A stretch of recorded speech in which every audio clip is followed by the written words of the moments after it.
Assalamualaikum, halo, jumpa lagi dengan saya Anas di channel MA Tech. Di depan kita ini sudah ada sebuah HP yang paling saya rekomendasikan di range harga 1 juta ke bawah. Karena HP ini punya spesifikasi terbaik di kelas harganya. Ingat ya, kondisi baru, garansi resmi, dan juga HP keluaran baru. Dan saya lihat di sini sektor secara merata ya, bukan semisal gede RAM doang, tapi di sisi lain kurang banget. Nah, di sini ada Wiko View for Light. Tampilan box depannya seperti ini. Ada gambar model layarnya yang di situ ada notes. Terus di samping kiri ada tulisan Wiko View for Light. Di samping kanan ada keterangan kalau dapat kartu perdana SmartFriend. Di atas seperti ini. Di bawah ada seri email dan di bagian belakang di sini ada keterangan spesifikasi. Di antaranya baterai 2 years use, 2 hari penggunaan, yang artinya bakal awet banget. Yang sebenarnya baterai HP ini tuh 4000 mAh. Terus dual kamera 13 megapiksel plus 2 megapiksel.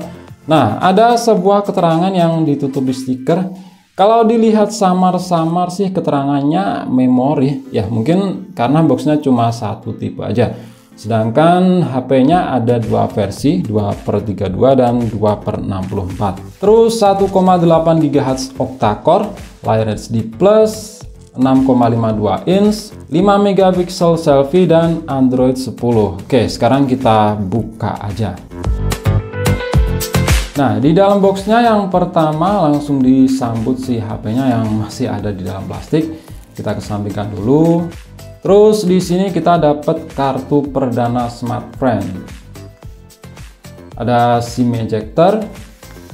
Terus ada kotak tipis, kita buka. Nah, di dalamnya ada kitab-kitab. Ini ada kartu garansi, terus buku panduan, kertas bertuliskan Google Assistant, dan dapat screen protector. Ini bahannya dari plastik mica, jadi bukan tempered glass. Nah, seharusnya SIM ejectornya ditaruh di sini. Ya, mungkin jatuh atau gimana pas waktu pengemasan. Lanjut, di sini ada kabel USB dan ini tipenya jelas masih micro USB. Gak bisa berharap untuk harga segini dapat Type C. Dan yang terakhir ada kepala charger. Untuk outputnya 5 volt 1,55 ampere atau 7,75 watt. Oke, itu aja dalam paket penjualannya. Kita nggak dapat bonus silicone case ataupun earphone. Ya, sesuai harga sih. Oke, sekarang kita lihat di HP-nya. Nah, di sini tertempel stiker yang ada tulisan gede 2 days 4000 mAh dual cam. Kita kletek aja. Asik. Di bagian kamera ini juga ada. Nah, dari segi desain saya suka ya, ini pribadi aja. Finishing back covernya ini ngedoff, bukan glossy, dan ini memang rapi banget. Untuk bahannya dari plastik dan framenya ini sama aja, cuma di sini seolah-olah terpisah yang sebenarnya menyatu ya karena ada garis ini. Oke, kita cek dari sisi per sisi. Di samping kanan ada tombol power dan volume rocker. Nah, ini bukan garis antena ya, cuma hiasan aja. Kemudian di sisi atas ditempati lubang jack audio 3,5 mm. Di sisi kiri ada slot SIM, kita buka. Mantap. Di sini punya tipe triple slot, bukan hybrid. Dan di bawahnya ada sebuah tombol, ini sebagai Google Assistant ya. Lanjut, di sisi bawah ada lubang untuk mikrofon, speaker, dan port micro USB. Terus di bagian belakang ada logo Wiko, dual kamera, LED flash. Sedangkan di bagian depan atas di sini ada kamera dan lubang untuk earpiece. Oke, langsung kita nyalakan. Dan oke, ini sudah melalui setup wizard. Begini dia tampilan home screen Wiko View for Light yang memang terkesan stok Android banget. Nah, untuk dagu memang tebal ya, sesuai harga lah. Kualitas layar udah termasuk bagus di harga sekelasnya, masih terlihat tajam. Untuk aplikasi bawaan memang banyak, tapi kebanyakan aplikasi stok dan Google Apps. Di sini ada aplikasi bloatware. Kita coba install dan ternyata bisa. Aplikasi bloatware yang ada 3 ini bisa dihapus semua ya, dan ini jadi bersih banget. Lanjut kita cek di pengaturan tentang ponsel. Nah, ini dia versi Androidnya 10. Memang bukan yang paling baru yaitu 11, tapi setidaknya masih tergolong baru. Nah, untuk penyimpanan dalam kondisi belum terinstall aplikasi tambahan, di sini masih tersisa 20 GB-an. Oke, ini saya install beberapa aplikasi tambahan dulu ya, dan tunggu saya untuk kembali. Oke, balik lagi. Hal di zaman sekarang yang jarang kita temui di HP lain yang di HP ini ada, yaitu punya LED notifikasi. Yang letaknya ada di sini, dan ini warnanya nggak cuma satu aja ya. Kalau ada notifikasi, ini warna hijau, sedangkan pas waktu di charger itu warnanya merah. Langsung aja kita buka aplikasi yang sudah saya install. Pertama, device info HW. Nah, kenapa pakai ini? Nggak pakai AIDA 64. Karena di aplikasi AIDA 64 itu nggak akurat. Kebacanya itu Helio P35 1,8 GHz. Kalau di aplikasi ini kebaca akurat, di sini pakai Helio A25. Octa-core 1,8 GHz. Terdiri dari 4 kali 1,8 GHz. Dan 4 kali 1,5 GHz. Semuanya ini pakai Cortex A53 ya. Terus fabrikasinya 12 nanometer. Dan GPU pakai Power VROG GE8320. Sebenarnya ini hampir sama aja dengan Helio P22, G25, cuma clock speed CPU-nya itu lebih rendah. Dan di harga 900 ribuan ini udah paling mantep, paling kenceng. Yang rata-rata di harga segitu masih pakai quad-core, atau paling mentok ya cuma octa-core dari Unisoc yang disitu masih pakai fabrikasi 28 nanometer. Sedangkan Helio A25 ini udah 12 nanometer yang pasti lebih adem dan hemat baterai. Terus di bagian layar pakai resolusi 1600 x 720 atau SD+, rasio 20:9, ukuran 6,52 inch. Udah lega banget. Di bagian penyimpanan, RAM 2 GB LPDDR4X dan penyimpanan internal dari 32 GB yang bisa kita pakai sekitar 20 GB-an. Kamera belakang 13 megapiksel, punya bukaan f/2.0, sedangkan untuk depan ini 4,9 megapiksel atau 5 megapiksel f/2.2. Untuk baterai di sini terbaca cukup akurat yaitu 3900 mAh, yang ukuran pasnya itu sebenarnya 4000 mAh. Untuk kelengkapan sensor di sini nggak ada giro ya, nggak bisa berapa lebih untuk harga segitu. Yang penting lainnya ini masih ada seperti sensor cahaya, orientasi dan magnet. Karena di HP lain itu rata-rata malah lebih pelit sensor. Kemudian kita cek untuk skor Antutu. Di sini saya pakai versi Antutu 8 Lite ya. Karena saya coba pakai versi 8 itu gagal terus. Langsung keluar sendiri pas tes GPU. Ya mungkin karena keterbatasan RAM yang cuma 2 GB. Di sini dapat skor 84 ribuan dengan rincian itu skor CPU 34 ribuan. Dan GPU lumayan banget, yang biasanya di harga sekelasnya itu cuma dapat 10 ribuan ke bawah. Di sini dapat 14 ribuan. Terus kita cek untuk multi sentuh. Di sini support 5 titik sentuhan, udah cukup banget. Kita buka aplikasi RealDrum untuk ngetes responsivitas layar itu enak apa enggak. Terus ada delay apa enggak. Pertama kita sentuh bersamaan 5 titik.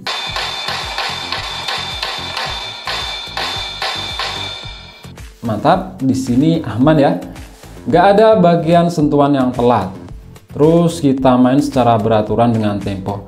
Karena kalau tanpa aturan alias asal-asalan itu nggak akan tahu ada yang telat atau delay apa enggak.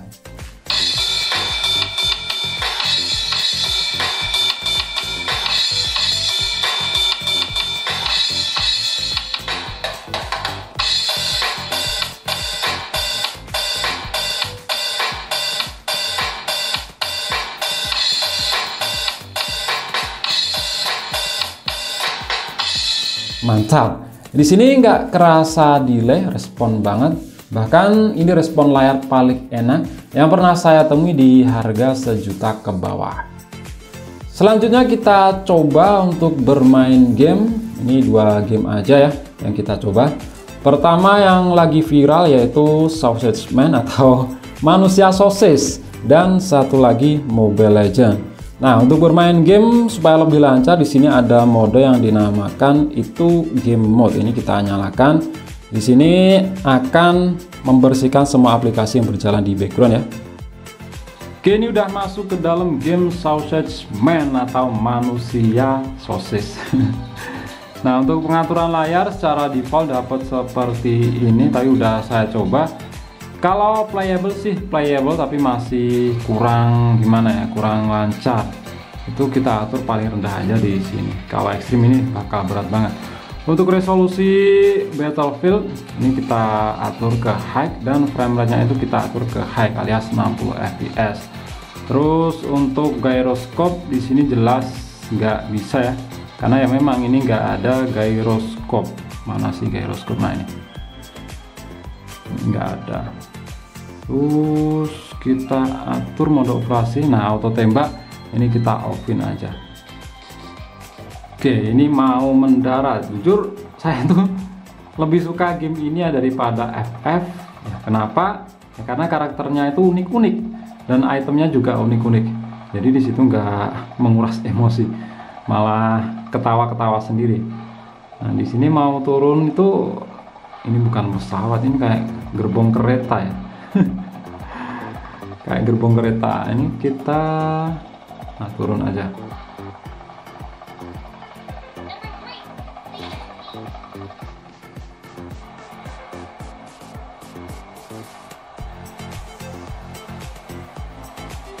Nah, ini agak kasar ya grafisnya, tadi itu sempat nyendat.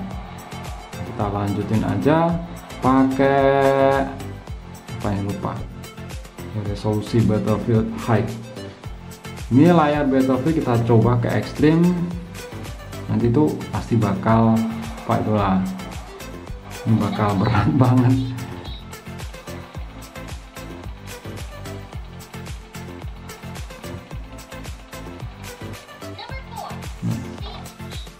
Ini patah-patah ya, kita turunin aja ke rendah. Nah, ini lebih lumayan.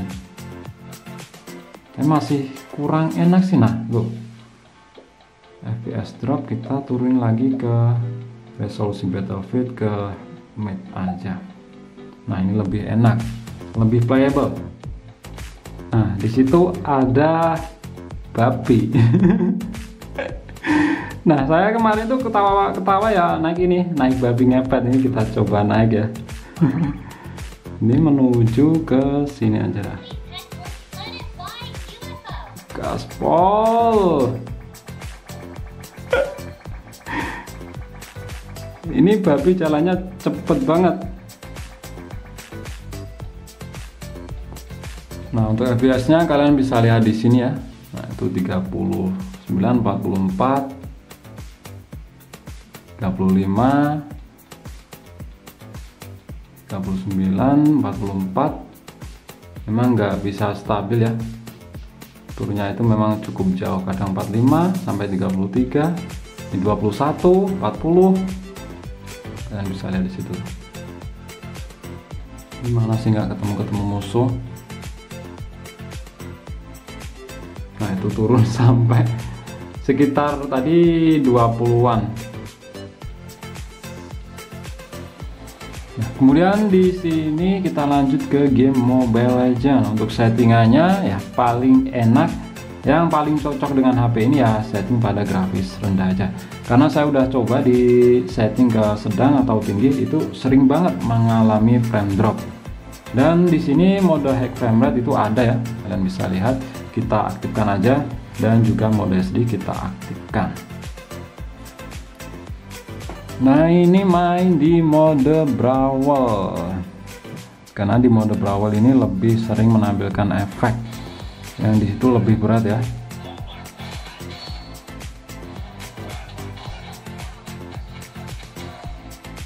Ya, maju. Jadi memang settingan terbaiknya di rendah aja, karena paling tinggi itu atau tes masih selamat.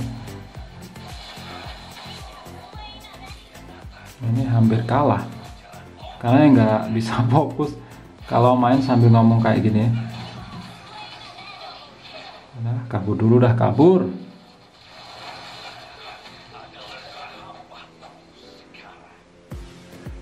Ini di mode brawl itu lebih sering menampilkan efek, ya masih aman-aman aja ya. Ini mati KS tes. Kabur sih Anabol.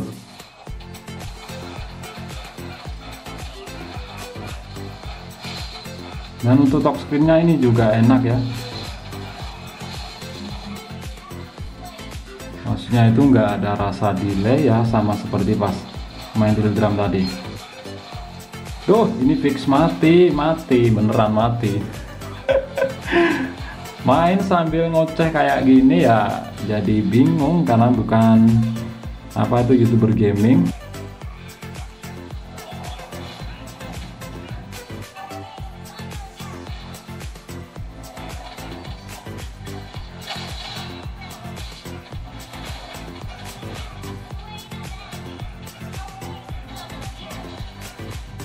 Loh, kalah.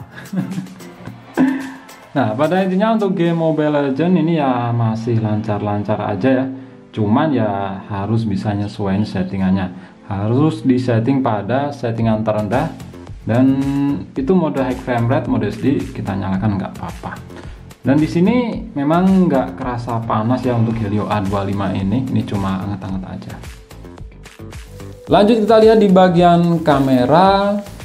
Untuk UI-nya cukup banyak pilihan, nggak yang simple banget. Di sini ada opsi untuk menyalakan dan mematikan AI. Terus ada mode malam, video. Untuk kamera belakang ini mentok di resolusi Full HD 1080p. Dan depan ini juga sama aja di resolusi Full HD 1080p.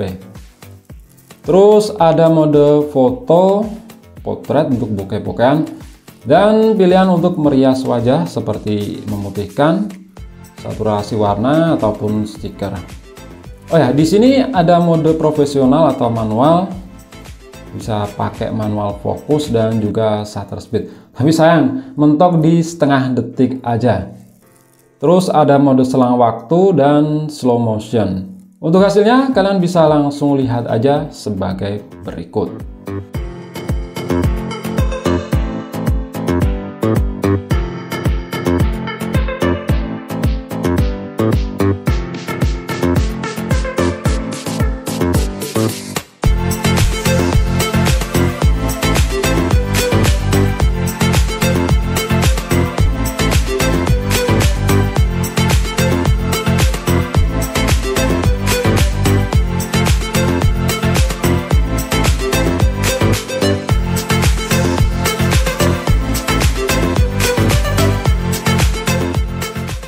Oke, ini adalah hasil perekaman video dari kamera belakang Wiko View 4 Lite yang resolusinya itu Full HD. Dan di sini memang nggak ada stabilizer ya, tapi masih bisa diakali dengan menggunakan aplikasi bawaan yaitu Google Foto.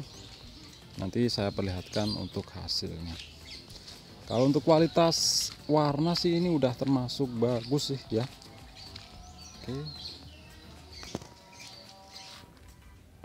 coba untuk fokus. Ini juga termasuk cepat.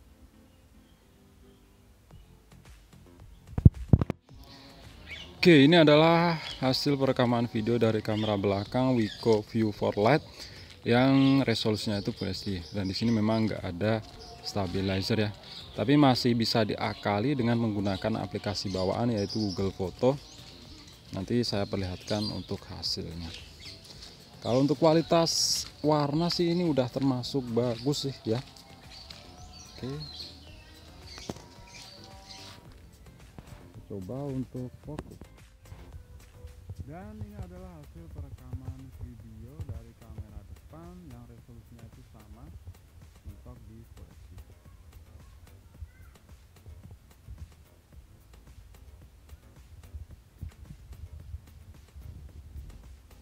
Nah, pertanyaan ini tuh juga nggak sedikit ya yang tanya, yaitu support OTG apa enggak.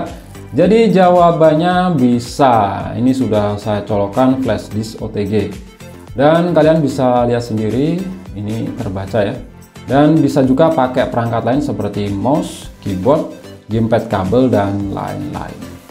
Wiko View for Light. HP ini paling recommended dengan budget di bawah sejuta. RAM 2GB itu masih wajar ya. Karena brand lain spek mirip seperti HP ini dan sama-sama RAM 2GB, pasti harga di atasnya. Kalau ada yang lebih murah dengan RAM yang lebih gede, semisal 3GB atau bahkan 4GB, saya jamin semua sektor lainnya akan kalah dengan HP ini. Jadi di sini saya ambil sektor secara merata. Oke, itu aja untuk video kali ini. Klik like jika kalian suka dan share jika kalian rasa video ini bermanfaat. Kita jumpa di video selanjutnya dan wassalamualaikum warahmatullahi wabarakatuh.